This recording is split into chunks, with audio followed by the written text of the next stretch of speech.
Hey guys, it's Corey from Redefining Strength, and today we're talking about the pull-up versus the inverted row.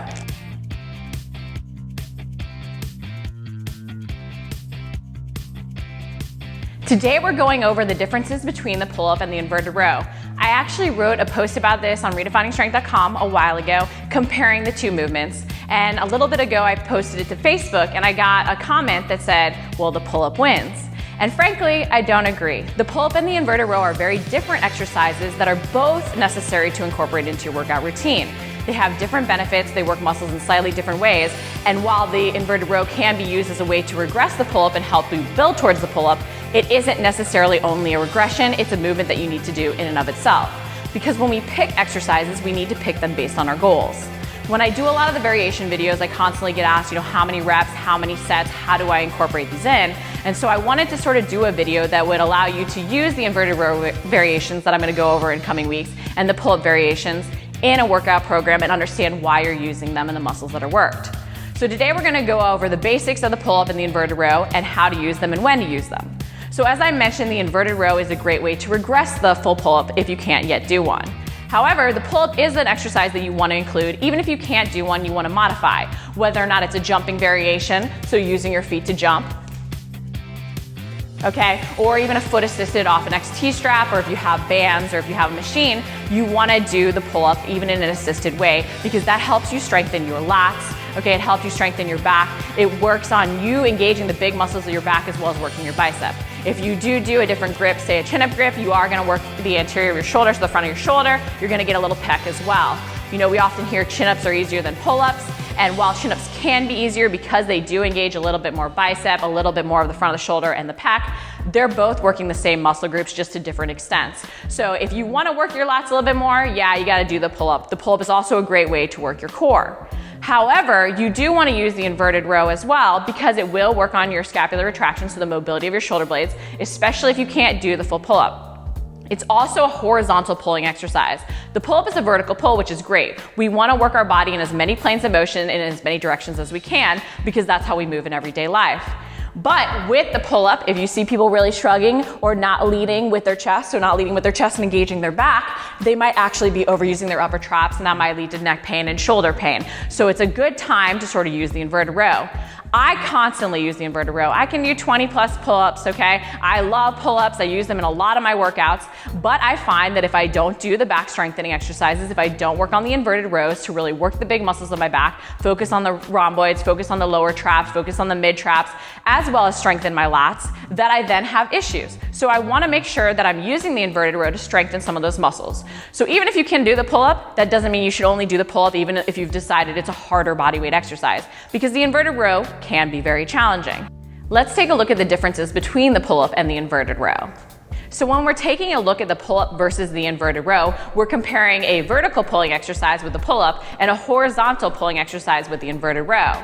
When you're working on the pull-up, generally you're a little bit more lat focused. When you're working on the inverted row, you're gonna be working on your rhomboids, your lower and mid traps a little bit more. However, your lats are also gonna be worked. The great part about both is that both are also gonna work your core. However, when you're working your core with a pull-up, you're gonna wanna engage and brace your abs and you're gonna wanna squeeze your glute for that vertical pull. When you're using the inverted row, it's gonna be more of a plank position.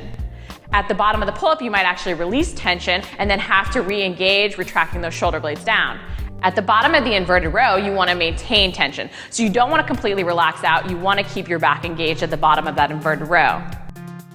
So the inverted row, while it can be a regression of the pull-up, isn't only a regression. It is that horizontal pulling exercise. It's a great way to strengthen the big muscles of your upper back and even help engage your lats and help work on that shoulder blade retraction. So what I mean by shoulder blade retraction is that movement, okay?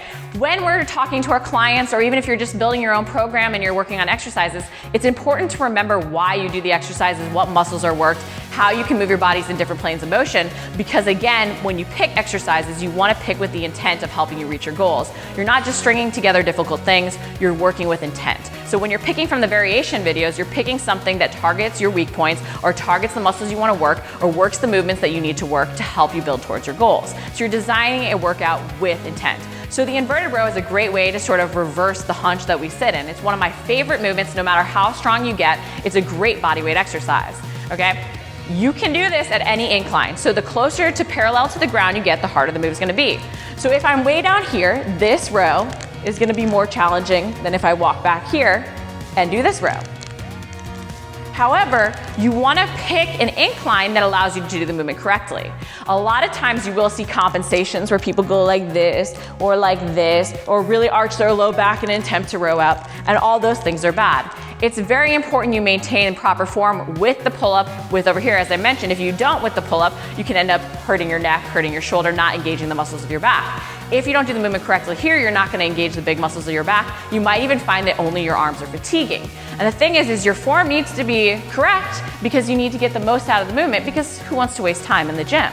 So when you do the inverted row, you wanna make sure you set up at the bottom and you're not rounded out, your back is engaged, your shoulders are down and back, your quads are flexed, your glutes are engaged. You're then gonna row up, bringing your chest up to the handles, driving your elbows down, squeezing your butt so your body stays in a nice straight line, and lower back down.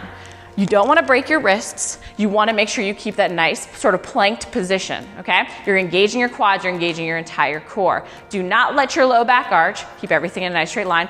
Initiate the pull with your back, which might take some thought. So if you're thinking, the inverted row is too easy for me, and as I said, we're gonna do an inverted row variation, so you'll have plenty of fun things to play around with, you can always put your feet up on a bench.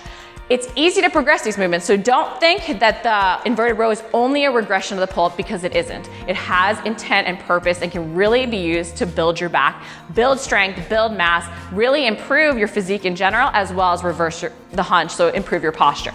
So if you do wanna make it a little bit more challenging, since, as I said, that was one of the complaints, that it was a regression, you can put your feet up, okay? The point is to choose the exercise that will help you accomplish your goals, and sometimes it's a combination of both. I use both the pull-up and the inverted row in my workout routines.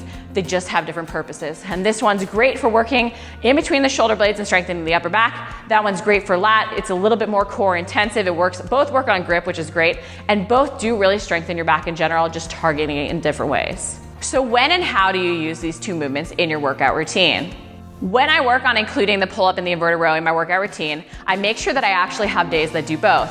I usually work with the inverted row between 8 and 12 reps because I'm really going for strength. I really want to build my back up. I'm using that as a way to increase my back strength, reverse the hunch. Okay, so that's the point of the inverted row for me. When I'm doing pull-ups, I want to improve my pull-ups, I want to improve my lat strength. So I'm going to do pull-ups, I'm going to do eccentric a lot of times, I'm going to do lower reps. I'm not gonna do more than 10.